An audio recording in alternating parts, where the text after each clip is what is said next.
با سلام. تاریخ 15/6/1404 بذر خیار ویکتور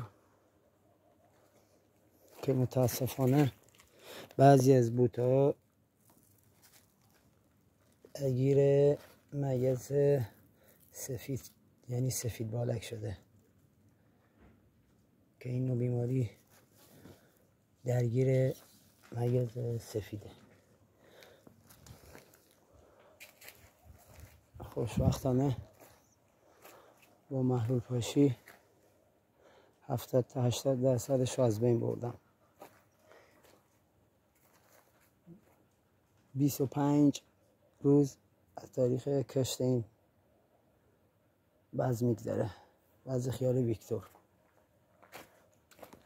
شرکت سمیمس.